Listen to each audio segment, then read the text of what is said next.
Ladies and gentlemen, welcome to the Sheep Get Sheared Podcast. I'm your host, Austin Creed. My friends, I know I promised you loyal listeners of the show, if you're new, you don't know what I'm talking about, but you will in a couple seconds. I promised you that I would get new equipment, and I'm still working on that. I've had some complications, but, I'm actually at one of my best friend's bachelor party right now. It's in the middle of the night because we've been having fun all day.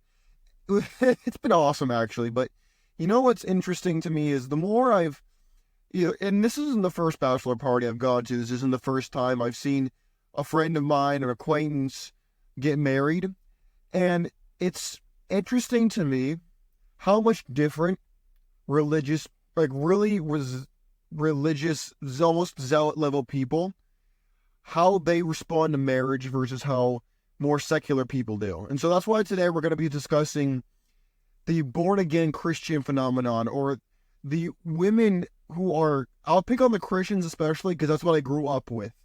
It's what I've been mostly exposed to. And how they repackage themselves for the men, knowing that they'll take the deal. And this is in no way to disrespect people who choose to take this path. What you do is your business. But I'm going to tell you the real. And I know if you are married, if you're a Christian, you're probably not going to like what I have to say. Because at the end of the day, it's going to hit a chord in your soul. Because you're going to know there's some semblance of truth there, more than you're willing to admit. And the gentlemen who listen to this show religiously, they know what I'm talking about. They've been divorced. They've encountered these women.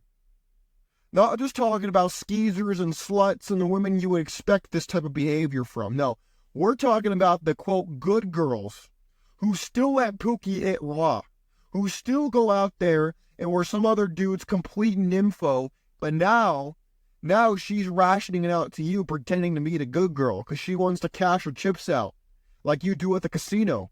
Or she wants to something different because she's used to Pookie, Tyrone, Chad, the guys who are exciting and edgy, but they're not consistent.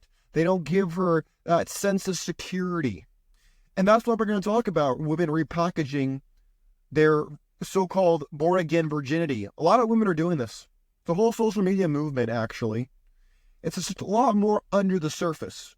Because a lot of people like to look at Ice Spice, Sexy Red, all these absolute skeezer sluts, right? But what they don't focus on are the women in church. The ones who wear a sundress on Sunday and wear the white girl or black girl or Asian girl or Hispanic girl outfit at the club the night before. On Friday night, they're out there shaking their ass at the club, and on Sunday, they're in a sundress on their knees to Jesus. They were on their knees for Chad on Friday, but now they're on their knees for God on Sunday. Now, let's get one thing straight. I am not telling you I am some pinnacle of holiness and I've never sinned. No. What I am telling you is a lot of men are too much of an absolute quisling, a weak piece of garbage. They won't call this out. Especially pastors. They will not call this out. Why, you ask? Well, because a lot of the women in their congregation fit that bill, and statistically, they outnumber the men.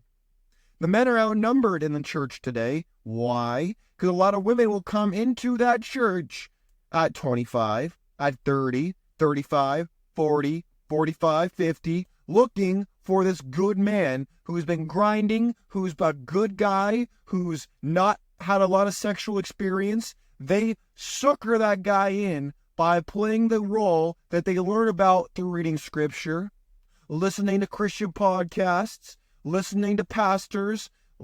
They figure out what role they need to play. And they might even want to try it. But a lizard can molt its skin. A snake can mold its skin, but it's still a snake. Now, gentlemen, let's get one thing clear. I know a lot of you want a good girl. You want a good woman. You want to be married. Because at the end of the day, a lot of men still want this.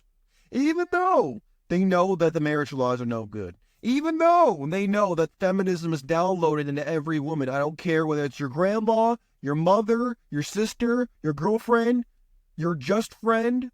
I don't care who it is. It's all there. The downloading is there. And if you doubt me, I encourage you to go and say something about Andrew Tate.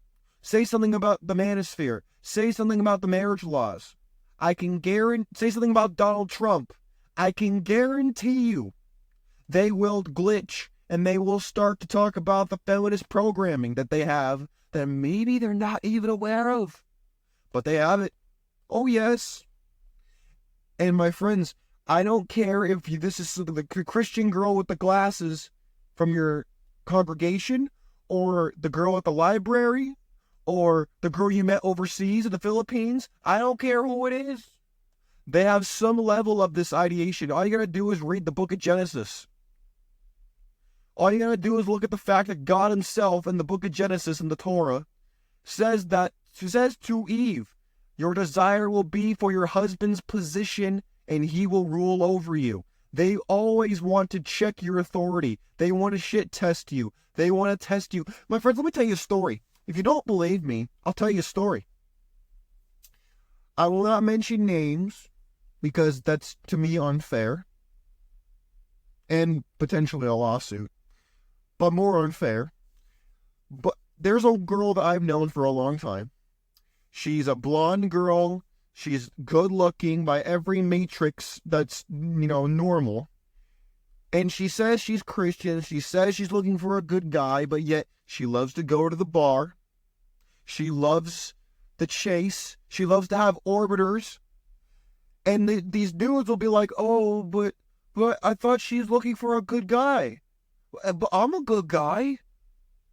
Gentlemen, just because a woman was raised in a two-parent household, she got a good education, she went to church, she went to youth group, does not mean that she's immune to liking Pookie.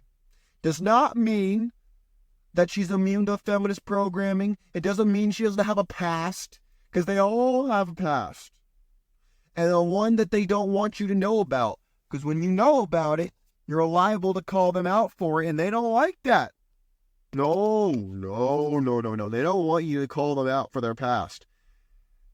Gentlemen, women will never talk about their past, almost without exception, unless you ask them, and even then, they're going to try every excuse possible to lie, manipulate, gaslight, and find a way for you to not figure it out.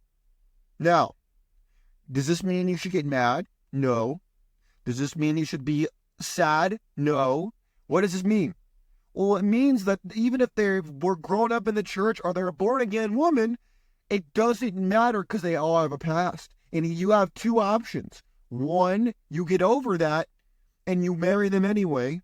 Or two, you say, F this noise, hard pass, I'm not going to participate in a system that is designed to exploit me, that is designed to extract resources from me, that is designed to make me beta and subservient to my wife, because then she can divorce me, take my stuff, take my kids, ruin my life, if she wants to do so.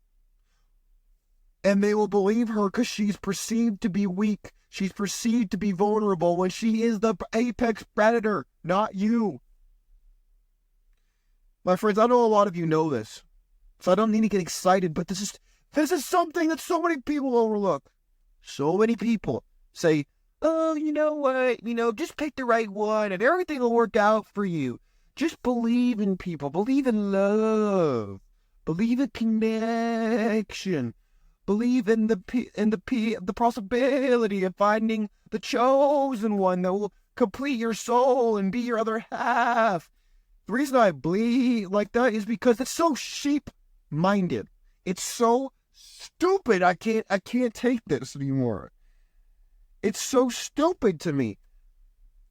I want so bad to bring up examples of my friends, but some of them might listen to this show and they're going to get the wrong idea. They're going to think I don't like them or their girlfriend or their wife. No, I don't like the fact that the society, the church, the entertainment industry, everybody except for me and a couple other content creators on this side of the internet have the guts to call out this garbage. Have the guts to tell them they're being exploited. They are signing up to be a pack mule at best and a sacrificial sacrifice at worst. But nobody wants to hear that. They want to hear, just believe in the Bible enough. Just have a relationship with God enough. Just go to church enough. Just pray enough. And everything's going to work out for you. Just get a prenup and everything's going to work out for you. My friends, there are no guarantees in this life other than one simple thing unless you're a psychotic. You will always put your own self-interest first. So when you look at a girl and you go to church, or you go to a private school, or you go to a Christian club, or a Buddhist club, or a Hindu club, or a Muslim club, or whatever, do not assume that because they act innocent, because that they act like this version that you like now, does not mean they've always done that, number one. And even if they have, it does not mean they didn't have a phase where she was a sexual freak for a guy she actually was attracted to. Gentlemen, I know a lot of you know this, but I'm going to reiterate it anyway. If a woman makes you jump through hoops to get intimacy from her, she does not like you. She wants to exploit you. So when we talk about this whole born-again Christian thing, or born-again Muslim, or whatever it is, do not fall for this rubbish about, oh, I'm changed, oh, I'm different, oh, I'm pure. No, you're not. You're like a recovering drug addict, one hit away from going back to that life. Except this time you're dragging me with you. You want me to foot the bill. You want me to be Captain Save-A-Ho and fix you. No. Gentlemen, we as men are, if you're a guy who's got it all together, you've been really careful, you've been stacking your bread, you've been doing your own thing and tending your own garden, you are very susceptible to toxic women.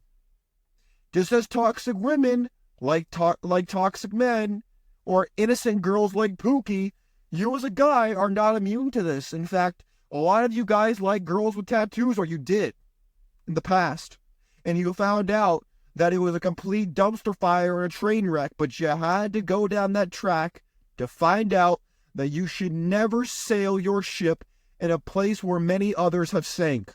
But, unfortunately, a lot of people, we gotta learn it the hard way.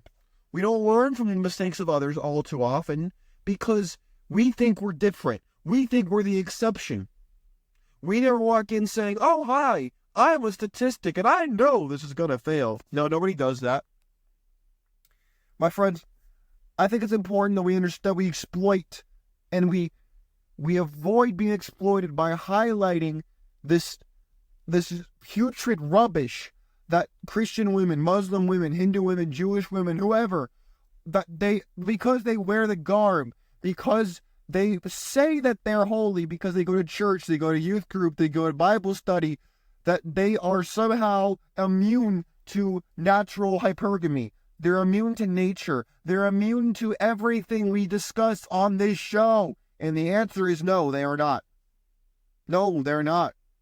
Now, does this mean that it's impossible for them to choose to be with you? No, of course it's not impossible. But, big but here, it's not going to be free, and it could cost you everything.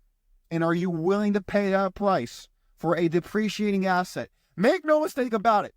They are a depreciating asset.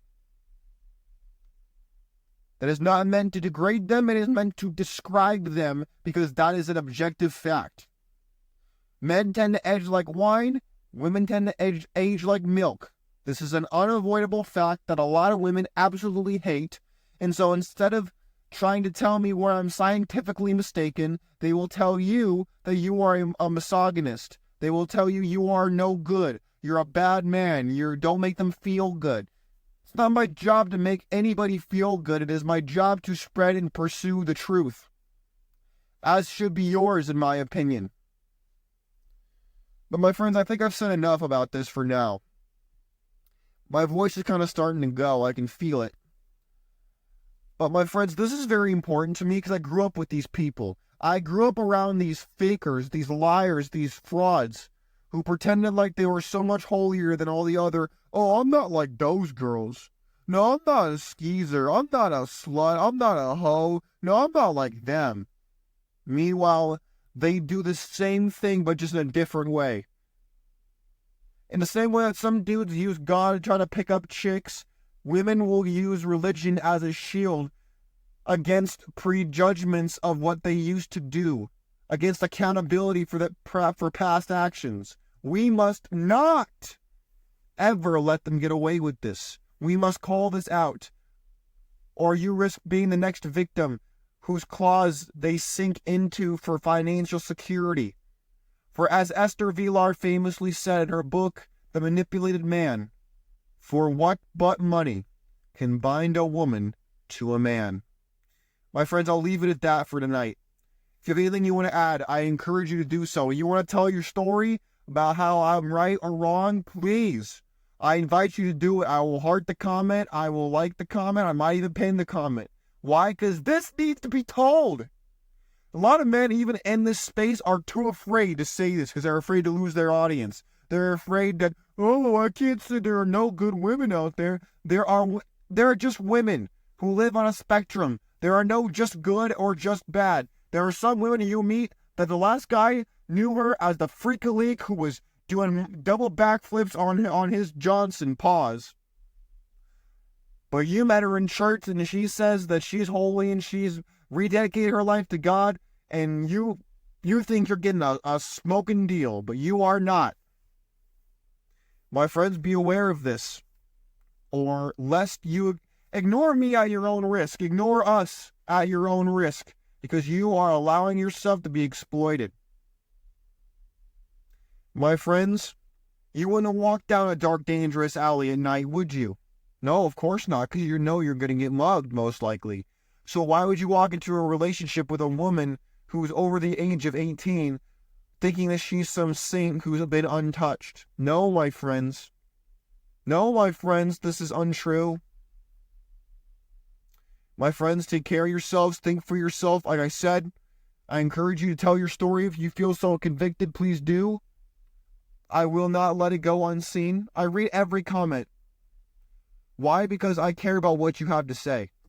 In the meantime, my friends, let me know what you have to say. Let me know any advice you'd give to my friend who's about to get married. As an ex-married guy, or as a married guy, please let me know advice that I should give him. As a perspective that you hold that I cannot have from a personal experience standpoint. But in the meantime, take care of yourselves.